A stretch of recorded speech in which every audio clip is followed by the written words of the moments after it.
Press conference করেছিলাম, তারপরে ব্যক্তিগত পরিসরেও হয়তো দু একজন এসেছেন, মানে 1-to-1 কিছু কথা বলেছেন। তাদের আমি সবাইকেই জানিয়েছি যে আমরা এফিডেভিট দিয়েছিলাম যে to the best of our knowledge and belief যে মানে কোট আনকোট অযোগ্যদের তালিকা বলতে যা বোঝানো হচ্ছে সেই তালিকা কিন্তু আমরা মহামান্য আদালতের কাছে পেশ করেছিলাম হলফনামার মাধ্যমে। তা সেইটার ব্যাপারে আমি একটু ডিটেল দিয়ে দেবো আজকে, এর জন্যই ডাকা। আমরা আপনারা জানেন যে এই মামলাটির হিয়ারিং শুরু হয় ডিসেম্বর মাসে। তা 13ই ডিসেম্বর আমরা একটা এফিডেভিট দিই। 13ই ডিসেম্বরের এফিডেভিটে মহামান্য আদালত একটি পয়েন্ট সম্পর্কে সন্তুষ্ট হননি এবং আমাদের ফার্দার এফিডেভিট দিতে বলেন। সে কারণে আমরা 18ই ডিসেম্বর আরেকটি এফিডেভিট দিই। এই 18ই ডিসেম্বর এফিডেভিটে আমরা নবম দশমে 775 জন যাদের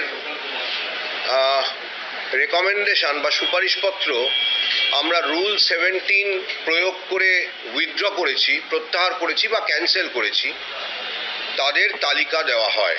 এটা হচ্ছে 18ই ডিসেম্বর 2023। 775 জন নবম দশম শ্রেণী যাদের রেকমেন্ডেশন বা সুপারিশপত্র রেকমেন্ডেশন লেটার আমরা উইথড্র করেছি রুল 17 প্রয়োগ করে, তাদের বিস্তারিত তালিকা একটা দেওয়া হয়। আমাদের এই এফিডেভিটটা নিয়ে যখন আলোচনা হয় তখন আমি হাইকোর্টে উপস্থিত ছিলাম, মানে তলব হয়। আমাদের আইনজীবী জানান যে মহামান্য আদালত কিছু জানতে চান, যেটার উনি হয়তো সদুত্তর দিতে পারছেন না, তথ্য কিছু। তা আমি তখন যাই এবং এই যে একটা স্ট্যাটিস্টিক্যাল রিপোর্ট দিলে সুবিধা হয়, এটা আমার আইনজীবীর মাধ্যমে আমি জানাই, মানে মহামান্য আদালতের কাছে বলি এবং উনি নির্দেশ দেন যে আরেকটু তার রিপোর্ট পেশ করবার জন্য অতিরিক্ত সময় দেওয়া হলো, পূর্ণাঙ্গ আরেকটু রিপোর্ট আপনারা নিয়ে আসুন।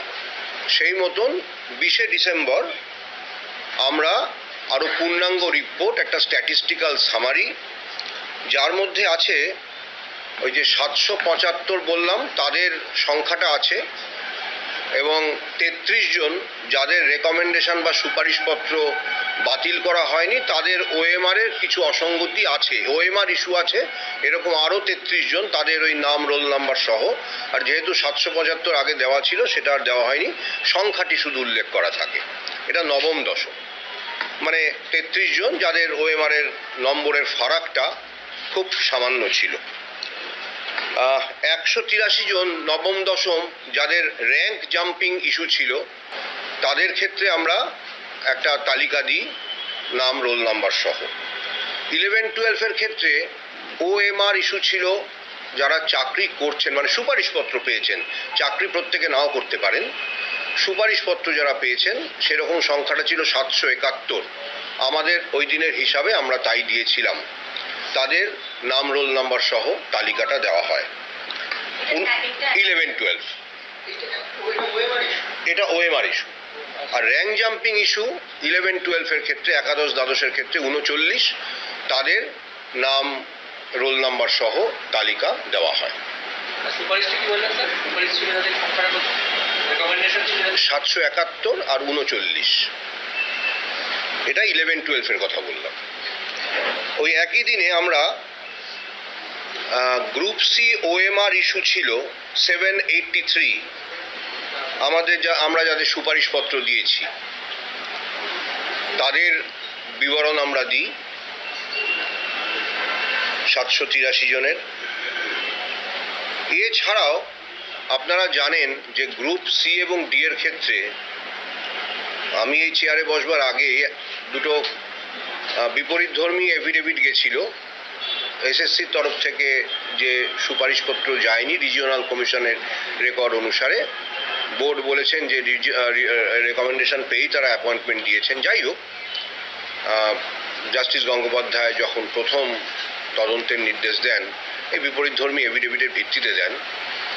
তা এই যে ওএমআর ইস্যু আছে আমরা বলছি সুপারিশ যায়নি অথচ অ্যাপয়েন্টেড তারা হয়েছেন, এরকম 57 জন ছিলেন। এই 57 জনের যেহেতু পরবর্তীকালে মামলার পরিপ্রেক্ষিতে এই তথ্যগুলো আমাদের কাছে এসেছিল, অনেকটাই এসেছিল, এই 57 জনের নামও আমরা দিয়ে দিই। এটা OMR issue, group C. Group D এর ক্ষেত্রে অনুরূপভাবে 1741 ওএমআর ইস্যু, যাদের সুপারিশপত্র দেওয়া হয়েছে, এবং 170 অ্যালিজেডলি সুপারিশপত্র দেওয়া হয়নি কিন্তু অ্যালিজেডলি ওএমআর অ্যাপয়েন্টমেন্ট লেটার দেওয়া হয়েছে। অ্যালিজেডলি কেন, অ্যাপয়েন্টমেন্ট লেটার দেওয়া হয়েছে, অর্থাৎ মোট 1911। এই তালিকাটা আমরা দিই, 1741 এবং 170 গ্রুপ ডি, মোট 1911, তার মধ্যে 1741 আর 170, 1711। এই প্রসঙ্গ তো বলে রাখি, ওএমআর ইস্যু এই প্রত্যেকের ক্ষেত্রেই, যেমন এই 840 বা 1911, এদের প্রত্যেকেরই কিন্তু মানে অ্যাপয়েন্টমেন্ট সরাসরি মহামান্য আদালত বাতিল করে দিয়েছিলেন। গ্রুপ সি এর ক্ষেত্রে